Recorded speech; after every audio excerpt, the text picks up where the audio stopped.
Study IQ IAS, अब तैयारी हुई affordable. Study IQ presents the podcast में आपका स्वागत है। लास्ट एपिसोड में हम पार्लियामेंट्री कमिटीज को समझ रहे थे और आज के एपिसोड में हम committee on public sector undertaking से अपने डिस्कशन को स्टार्ट करेंगे। सर, क्या आप हमें कमिटी ऑन PSUs के बारे में कुछ बेसिक इन्फॉर्मेशन दे सकते हैं? बिफोर वी स्टार्ट, मैं आपको बताना चाहता हूं कि this is not an ad. ये स्टडी IQ का ग्लोबल विजन है कि एजुकेशन को अफोर्डेबल और इफेक्टिव बनाया जाए और यूपीएससी की प्रिपरेशन में प्रीलिम्स से लेकर इंटरव्यू यानी कि P2I प्रोग्राम स्टूडेंट्स का साथ देगा, right from the prelims, mains and finally interview तक। इसमें टॉप फैकल्टीज 1-to-1 मेंटरशिप और यूपीएससी के सिलेबस के अकॉर्डेंस में प्रीलिम्स और मेंस टेस्ट सीरीज प्रोवाइड की जाएगी। आपके साथ स्टडी IQ हर स्टेज में आपका साथी होगा। For huge discount you can use my code AVLIVE, links comment section में पिन की गई है। कमिटीज ऑन PSU पहली बार 1964 में क्रिएट हुई थी on the recommendations of Krishna Mohan committee और प्रेजेंटली इस कमेटी में 22 मेंबर्स है, जिनमें से 15 मेंबर्स लोकसभा से आते हैं और 7 मेंबर्स राज्यसभा के होते हैं। अगर इस कमेटी के मेंबर्स के इलेक्शन की बात की जाए तो मेंबर्स के election principle of proportional representation by the means of single transferable vote के द्वारा होते हैं, जिसकी वजह से सभी पार्टीज को रिप्रेजेंटेशन भी मिलता है। अगर इस कमेटी के टर्म की बात की जाए तो इस कमेटी के मेंबर्स का टर्म 1 साल होता है और कोई भी मिनिस्टर इस कमेटी का मेंबर नहीं बन सकता। अगर चेयरमैन की बात की जाए तो इस कमेटी के मेंबर्स में से ही कोई चेयरमैन के रूप में अपॉइंट होता है, जिसे लोकसभा के स्पीकर के द्वारा अपॉइंट किया जाता है और chairman of this committee Lok Sabha का मेंबर ही होता है। सर, इस कमेटी के फंक्शंस क्या होते हैं? पहला फंक्शन ये होता है कि ये कमेटी पब्लिक अंडरटेकिंग्स के सभी अकाउंट्स की रिपोर्ट को एग्जामाइन करती है। कैग की जितनी भी रिपोर्ट्स और पब्लिक अंडरटेकिंग्स होती है उन्हें भी एग्जामाइन करता है। ये कमेटी इंश्योर करती है कि पब्लिक अंडरटेकिंग्स के सभी अफेयर्स एप्रोप्रिएट बिजनेस प्रिंसिपल के अकॉर्डेंस में ही किए जाए और सभी कमर्शियल प्रैक्टिसेस को प्रॉपरली फॉलो किया जा रहा है, इनको भी इंश्योर करता है। मोreover, ये कमेटी उन फंक्शंस को भी परफॉर्म करती है जिसे टाइम टू टाइम स्पीकर के द्वारा कमेटी के तरफ दिए जाते हैं। बेसिकली ये फंक्शंस पब्लिक अंडरटेकिंग से रिलेटेड होते हैं। सर, क्या आप हमें इस कमेटी की कुछ लिमिटेशंस के बारे में इंडिकेट कर सकते हैं? पहली लिमिटेशन तो ये है कि ये कमेटी मैक्सिमम 10 से लेकर 12 पब्लिक अंडरटेकिंग्स को एग्जामाइन करती है। 12 से ज्यादा अंडरटेकिंग्स को नहीं कर सकती। नेक्स्ट लिमिटेशन ये भी है कि ये कमेटी टेक्निकल मैटर्स को डील नहीं करती, क्योंकि इस कमेटी के मेंबर्स टेक्निकल एक्सपर्ट्स नहीं होते। नेक्स्ट लिमिटेशन ये है कि इस कमेटी की सभी रिकमेंडेशंस एडवाइजरी नेचर की होती है और जो कि बाइंडिंग नहीं होती। नेक्स्ट लिमिटेशन ये है कि ये कमेटी पोस्टमार्टम नेचर की होती है, यानी कि सब होने के बाद ये अपना एग्जामिनेशन करती है। Sir, next important parliamentary committee है बिजनेस एडवाइजरी कमेटी। हम इस कमेटी को एग्जाम के पर्सपेक्टिव से कैसे समझ सकते हैं? बिजनेस एडवाइजरी कमेटी पार्लियामेंट के हाउस का प्रोग्राम और टाइम टेबल को रेगुलेट करती है। सभी लेजिस्लेटिव ट्रांजैक्शंस और दूसरे बिजनेस ट्रांजैक्शंस के लिए ये कमेटी टाइम अलॉकेट करती है। लोकसभा की बिजनेस एडवाइजरी कमेटी में 15 मेंबर्स होते हैं, जिनके चेयरमैन लोकसभा के स्पीकर होते हैं और राज्यसभा की बिजनेस एडवाइजरी कमेटी में 11 मेंबर्स होते हैं, जिनके चेयरमैन राज्यसभा के चेयरमैन यानी कि वाइस प्रेसिडेंट होते हैं। नेक्स्ट कमेटी है rules committee. Rules committee house के अंदर कंडक्ट ऑफ बिजनेस और सभी प्रोसीजरल मैटर्स को कंसिडर करती है और उसके बाद नेसेसरी रिकमेंडेशंस के थ्रू हाउस की फंक्शनिंग को कैसे इफेक्टिव बना सके या फिर कैसे इस प्रोसेस को स्मूथ बना सके, ये रेकमेंड करती है। लोकसभा की रूल्स कमेटी में 15 मेंबर्स होते हैं, जिसके चेयरमैन लोकसभा के स्पीकर ही होते हैं। नेक्स्ट कमेटी है general purpose committee. General purpose committee उन सभी मैटर्स एंड कंसर्निंग अफेयर्स को कंसिडर करती है जो दूसरे पार्लियामेंट्री कमिटीज के जुरिस्डिक्शन में नहीं आती। अगर इस कमेटी के फॉर्मेशन की बात की जाए तो ये कमेटी पार्लियामेंट के दोनों हाउसेस में होती है। फॉलोइंग ऑफिस बेयरर इस कमेटी के मेंबर्स होते हैं। पहले हाउस के प्रिसाइडिंग ऑफिसर, दूसरे डेप्यूटी चेयरमैन ऑफ राज्यसभा, तीसरा होता है member of panel of chairperson, जिसके अंदर panel of vice chairperson in case of Rajya Sabha होता है, और चौथा chairperson of all the departmental standing committees of the house, और पांचवा leaders of recognised parties and groups in the house, और कुछ नॉमिनेटेड मेंबर्स भी इस कमेटी के मेंबर होते हैं। Sir, next important parliamentary committee है कमेटी ऑन विमेन एम्पावरमेंट। इस कमेटी को हम एग्जामिनेशन पर्सपेक्टिव से कैसे समझ सकते हैं? कमेटी ऑन वुमेन एम्पावरमेंट ये 1997 में कॉन्स्टिट्यूट की गई थी। इस कमेटी में 30 मेंबर्स होते हैं, 20 मेंबर्स लोकसभा से होते हैं और 10 मेंबर्स राज्यसभा से होते हैं। Committee on women empowerment national commission for women की रिपोर्ट को कंसिडर करता है, और ये कमेटी उन सभी मेजर्स को एग्जामाइन करती है जो यूनियन गवर्नमेंट के द्वारा वुमेन के स्टेटस, डिग्निटी और इक्वालिटी को इंश्योर करने के लिए लाए गए हैं। नेक्स्ट इंपॉर्टेंट पार्लियामेंट्री कमेटी है कमेटी ऑन प्रिविलेजेस। इस कमेटी के सभी फंक्शंस सेमी जुडिशियल होते हैं।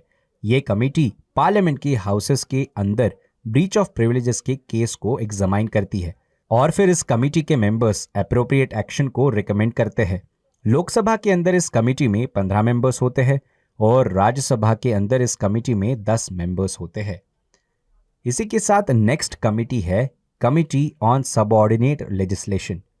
इस कमेटी का काम ये एग्जामाइन करना होता है कि जो पावर्स कॉन्स्टिट्यूशन ने एग्जीक्यूटिव को दिए हैं, एग्जीक्यूटिव उन सभी पावर्स को ठीक तरीके से यूटिलाइज कर रहा है या नहीं, ये देखा जाए। ये कमेटी अपनी रिपोर्ट को हाउस के फ्लोर पर रखती है और ये रिपोर्ट एग्जीक्यूटिव के पावर्स के यूटिलाइजेशन से रिलेटेड होती है। पार्लियामेंट के दोनों हाउसेस में कमेटी ऑन सबऑर्डिनेट लेजिस्लेशन के पास 15 मेंबर्स होते हैं। इसी के साथ नेक्स्ट सबसे इंपॉर्टेंट कमेटी है कमेटी ऑन एथिक्स। इस कमेटी को 1997 में राज्यसभा के अंदर फॉर्मुलेट किया गया था और लोकसभा के अंदर यही कमेटी ईयर 2000 में फॉर्मुलेट की गई। इस कमेटी के द्वारा मेंबर ऑफ पार्लियामेंट के लिए कोड ऑफ कंडक्ट को एनफोर्स किया जाता है। ये कमेटी केस ऑफ मिसकंडक्ट को एग्जामाइन करती है और एप्रोप्रिएट एक्शंस रेकमेंड भी करती है। इस कमेटी का ये भी फंक्शन होता है कि पार्लियामेंट के अंदर डिसिप्लिन और डेकोरम को इंश्योर किया जाए। नेक्स्ट कमेटी है committee on absence of members. ये कमेटी उन सभी एप्लीकेशंस को कंसिडर करती है जो मेंबर ऑफ पार्लियामेंट के द्वारा लीव अप्रूव करने के लिए दिए जाते हैं। ये उन सभी मेंबर्स के केस को एग्जामाइन करती है जो 60 डेज या फिर उससे ज्यादा के लिए पार्लियामेंट्री प्रोसीडिंग से दूर रहते हैं without permission of the presiding officer. Lok Sabha के अंदर ये कमेटी एक स्पेशल कमेटी होती है जिसके अंदर 15 मेंबर्स होते हैं और राज्यसभा के अंदर ऐसी कोई कमेटी नहीं होती। नेक्स्ट इंपॉर्टेंट कमेटी है consultative committee. Consultative committee basically central government की वेरियस मिनिस्ट्रीज और डिपार्टमेंट से अटैच्ड होती है। इस कमेटी के अंदर दोनों हाउसेस के मेंबर्स होते हैं। कंसर्न मिनिस्ट्री के minister in charge consultative committee के चेयरमैन होते हैं। ये कमेटी इनफॉर्मल डिस्कशन के लिए एक फोरम प्रोवाइड करती है। इस कमेटी को मिनिस्ट्री ऑफ पार्लियामेंट्री अफेयर्स के द्वारा फॉर्मुलेट किया जाता है। इस कमेटी की मेंबरशिप वॉलंटरी बेसिस पर होती है और मैक्सिमम 30 मेंबर्स और मिनिमम 10 मेंबर्स इस कमेटी का हिस्सा होते हैं। जब लोकसभा डिसॉल्व हो जाती है तो ये कमेटी भी डिसॉल्व हो जाती है। इन्हें रिकंस्ट्रक्शन ऑफ लोकसभा के बाद फिर से फॉर्मुलेट किया जा सकता है। नेक्स्ट इंपॉर्टेंट कमेटी है डिपार्टमेंटल स्टैंडिंग कमेटी। 1993 में 17 डिपार्टमेंटल स्टैंडिंग कमेटी को रूल्स कमेटी ऑफ लोकसभा के रिकमेंडेशंस पर कॉन्स्टिट्यूट किया गया था। 2004 में departmental standing committees were increased from 17 to 24। इस कमेटी का ये ऑब्जेक्टिव होता है कि पार्लियामेंट के प्रति एग्जीक्यूटिव की अकाउंटेबिलिटी को सिक्योर किया जाए और ये कमेटी एग्जीक्यूटिव की फाइनेंशियल अकाउंटेबिलिटी को भी इंश्योर करता है। डिपार्टमेंटल स्टैंडिंग कमिटीज पार्लियामेंट को असिस्ट भी करती है ताकि बजट के ऊपर डिबेट्स को ज़्यादा इफेक्टिव बनाया जा सके, और 24 स्टैंडिंग कमिटीज सेंट्रल गवर्नमेंट की सभी मिनिस्ट्रीज और डिपार्टमेंट को कवर करती है। हर स्टैंडिंग कमेटी के अंदर 31 मेंबर्स होते हैं, जिनमें से 21 मेंबर्स लोकसभा के होते हैं और 10 मेंबर्स राज्यसभा के। लोकसभा के मेंबर्स को स्पीकर के द्वारा नॉमिनेट किया जाता है और राज्यसभा के मेंबर्स को चेयरमैन ऑफ द राज्यसभा के द्वारा नॉमिनेट किया जाता है। कोई भी मिनिस्टर इस कमेटी का मेंबर नहीं बन सकता, ना ही किसी दूसरी तरह की स्टैंडिंग कमेटी का मेंबर बन सकता है। अगर टर्म ऑफ ऑफिस की बात करें तो ईच डिपार्टमेंटल स्टैंडिंग कमेटी का टर्म 1 साल तक का होता है और हमारे पार्लियामेंट के अंदर 24 स्टैंडिंग कमिटीज होती है, जिनमें से 8 स्टैंडिंग कमिटीज राज्यसभा के अंदर होती है और 16 स्टैंडिंग कमिटीज लोकसभा के अंदर होती है।